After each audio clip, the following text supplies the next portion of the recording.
नमस्कार दोस्तों, back to our channel friends. मैं सबका अपने चैनल स्टॉक्स फॉर लाइफ पे बहुत स्वागत करता हूँ दोस्ती फैमिली डे फिल्म। बस आज 8 दिसंबर रही बात भारतीय शेयर बाजार की निफ्टी की। फर्स्ट टाइम इतिहास में 21,000 का लेवल हम लोग जो इसके पहले डिस्कस कर रहे थे वो हिट हो चुका है। आप सबको बड़ा बधाई। लेकिन इसी के साथ निफ्टी तो आज भागा, बट पोर्टफोलियो में हमें अच्छी खासी फॉल बहुत दिनों के बाद देखने को मिली। और ये भी हो सकता है कि बहुत दिनों के बाद निफ्टी ने हमारे पोर्टफोलियो से अच्छा परफॉर्मेंस किया। ऑल दो दोस्तों, आज के दिन आरबीआई द्वारा एमपीसी मीट में कुछ कमेंट्री आई जिसका पता होना हम सबके लिए उतना ही इंपॉर्टेंट है जितना हम लोग लॉन्ग टर्म कन्विक्शन पे अपना भरोसा करते हैं। बिकॉज बाजार में क्या घटनाक्रम हो रहा है, रेट हाइक कट और ऑफकोर्स स्टैंड को लेके क्या अपडेट आई है, इन्फ्लेशन और ग्रोथ के आंकड़े कैसे देखने को मिल रहे हैं, चलिए उसको वन बाई वन कर डिस्कस करेंगे। और फर्दर क्या घटनाक्रम हो सकता है, यहाँ पे कैसे एग्रेशन थोड़ी भारी पड़ सकती है। ऑल दो एक ब्रोकर ने निफ्टी को 23,000 के ऊपर टारगेट दिया है, उसमें कितनी सच्चाई है चलिए उसको डिकोड करने की कोशिश करूंगा। चैनल फर्स्ट टाइम होंगे सब्सक्राइब कर सकते हैं इस तरह की क्वालिटी कंटेंट को सबसे पहले एक्सेस करने के लिए। Now without dealing any for time, let's begin. हाँ दोस्तों, हम लोगों को डेली अपने पोर्टफोलियो को हरा में देखने का हैबिट हो गया है। तो कभी भी पोर्टफोलियो थोड़ा सा गड़बड़ परफॉर्म करता है तो उस दिन थोड़ा सा इंसान चिंता में आता है कि क्या सही में टॉप बना है, शॉर्ट टर्म टॉप बना है, या फिर रिकवरी आएगी नहीं आएगी, या फिर फाइनली यहाँ से बाजार गिर सकता है। उसमें गैस आप ना फंसें।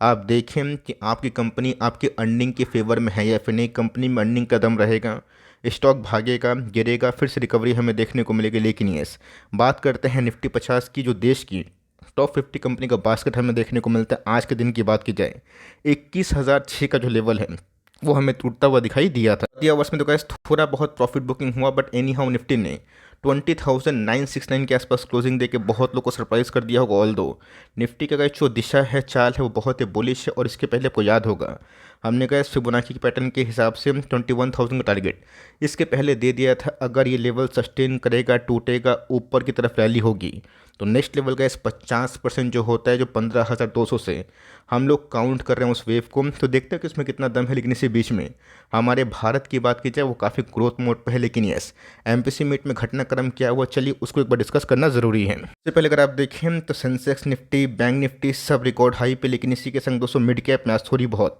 पिटाई हमें देखने को मिली। ये पिटाई दोस्तों एट द एंड में थोड़ी बहुत कम हुई, वरना शुरुआती आवर्स में तो ऐसा लग रहा था कि मिड कैप स्मॉल कैप का इंडेक्स और भी पिट सकता है। अगर आप देखें तो मैक्सिमम स्टॉक दोस्तों आज लाल में ही हमें ट्रेड होते हुए देखने को मिले। आज अगर आप देखिए एनएससी में जो घटनाक्रम हुआ, जहां पे 1285 स्टॉक्स लाल में क्लोजिंग हुए, मात्र 850 स्टॉक ही की बात की जाए वो ग्रीन में थे। दोस्तों पोर्टफोलियो में थोड़ी बहुत जो घटनाक्रम नेगेटिव हुआ उसका श्रेय ऑफकोर्स निफ्टी नेक्स्ट 50 और स्मॉल कैप 100 को मैं देना चाहूँगा। जी हाँ दोस्तों, मैं हम्बली इस बात को एक्सेप्ट करता हूँ कि बाजार में डेली तेज़ी नहीं रहेगी। हर महीना हर वीक अगर आप सोचेंगे कि हमारा पोर्टफोलियो से भागते रहे, ये चीज़ सही नहीं है। खरीदने बेचने का मौका सबको मिलना चाहिए। बियर्स भी कभी हावी होंगे और बुल्स भी कभी चार्ज करेंगे।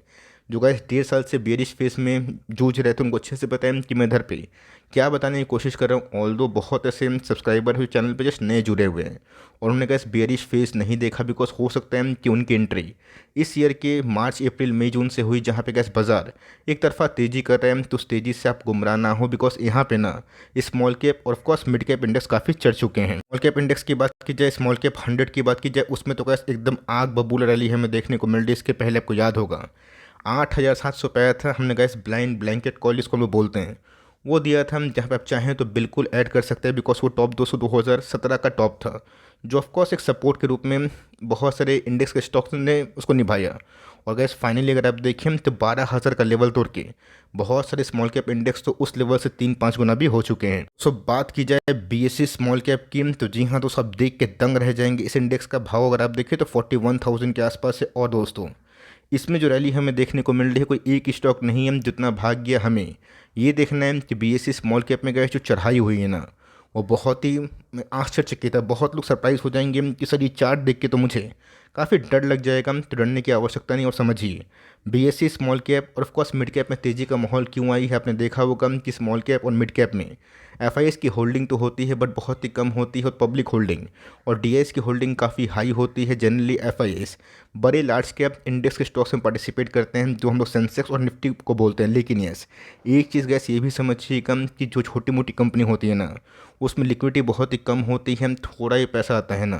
कंपनीज आग लगाती है, रॉकेट बनती है और थोड़ा ही पैसा निकलता है तो कंपनी गिरते भी है, जो हमने इसके पहले देखा। तो जी हाँ दोस्तों, अगर इतना रैली आपसे मिस हुआ और आप सोच रहे हैं कि रैली और भागते भागते 50-60 हो जाएगा, होने का गैस कुछ भी हो सकता है, लेकिन यस, रिस्क टू रिवॉर्ड की मैनेजमेंट के हिसाब की बात की जाए, ये तो गैस थोड़ा सा क्या काफ़ी कॉशियस साइन दे रहा है। लेकिन यस, ये कॉशियस दोस्तों अपॉर्चुनिटी में तब कन्वर्ट हो जाएगी कि तब जब फिर से Q3 के नंबर्स हमें देखने को मिलेंगे, और जहाँ गैस कंपनी के मार्जिन्स अगर रिस्टोर होते हैं, कंपनी के अर्निंग्स बढ़ते हैं, तब तो गैस कंपनी धीरे धीरे उस अर्निंग्स को कैचअप करती है। उससे पहले दोस्तों MPC मीट में घटनाक्रम क्या हुआ, आज गवर्नर साहब आए, अंग्रेजी में बहुत लंबा भाषण दिए और मैं बैठ के टीवी के सामने देख भी रहा था, सुन भी रहा था उनको कि वो क्या बोल रहे हैं।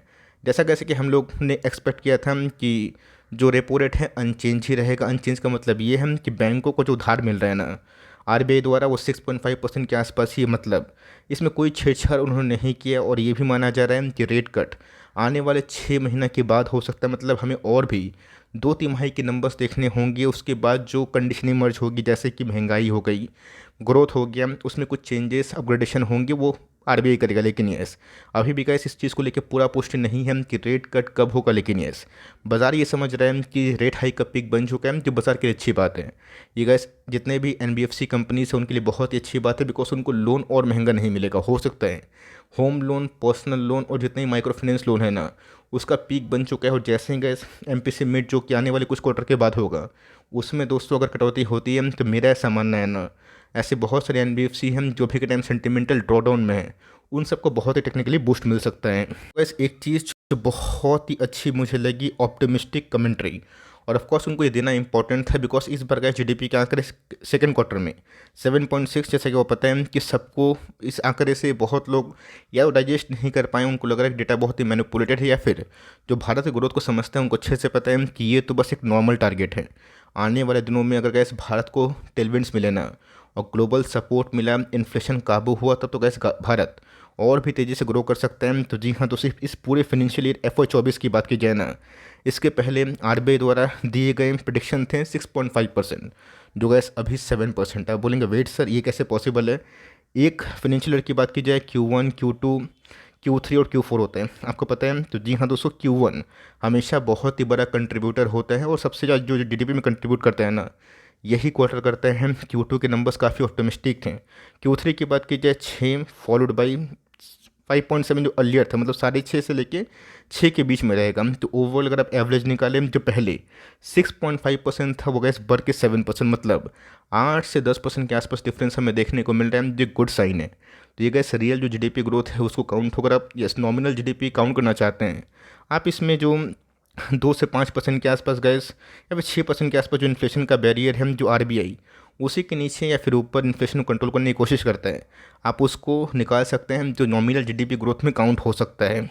इस गैस यही सब न्यूज़ हमें देखने को मिली, मैंने बता दी। आई होप कि क्यों बाजार में थोड़ी बहुत गिरावट देखने को मिली, बिकॉज ब्रॉडर मार्केट भी एक बहुत ही बड़ा मार्केट है। मुझे अच्छे से पता है कि इसके पहले क्या हुआ था कि निफ्टी उतना ही नहीं गिर रहा था, बट पोर्टफोलियो बहुत गिर रहा था। बट पिछले 3 महीने से गैस पोर्टफोलियो में बहुत ज़बरदस्त चेंजेस हमें देखने को मिल रहे हैं। और यस, जब बुलिश मार्केट होता है, निफ्टी जब कीर्तिमान रिकॉर्ड बनाता है, उसमें कैसे ब्रोकर्स आते हैं। तो ICICI सिक्योरिटीज़ की बात की जाए, उनको ऐसा लगता है कि by the end of 2024 Nifty can go to 23,200। ये अपने आप में कैसे एक बड़ा टारगेट है।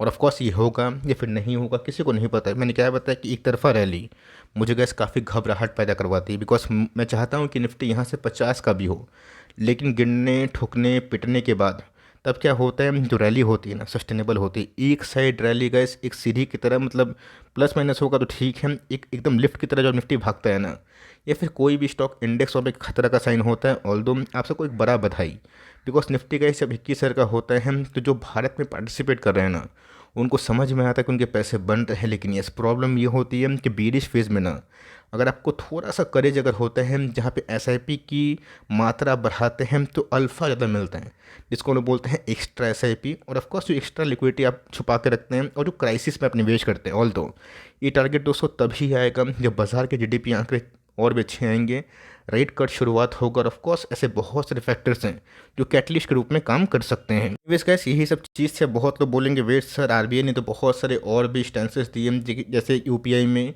हेल्थ केयर हो गए, एजुकेशन हो गए, उनका लिमिट बढ़ के 1 से 5 हो गया।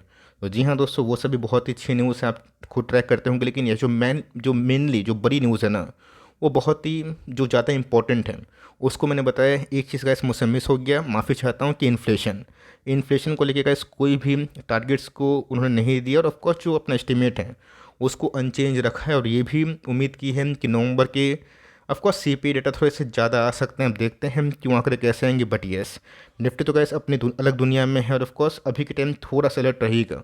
और जहां मौका बन रहा है, जो कंपनी अभी पार्टिसिपेट नहीं किए हैं उन सबको ही फोकस करे। वरना गैस तेज़ी भरे माहौल में जो आप निवेश करते हैं ना, बड़ा निवेश, बाजार थोड़े पलटता है तो काफ़ी पेन होता है। बट येस, अगर आप एक लॉन्ग टर्म कमिटेड वाले इंसान हैं, 10 साल 15 साल, तो गैस मंथली एसआईपी करिए और डिसिप्लिन से काम करिए। वीडियो अच्छी लगी तो प्लीज़ लाइक करिएगा, चैनल फर्स्ट टाइम होंगी सब्सक्राइब करके बेल आइकन को प्रेस करना भी ना भूलिएगा। तो गैस मिलते हैं जल्दी ही, तब तक के लिए bye. Thanks for listening friends, God bless you all.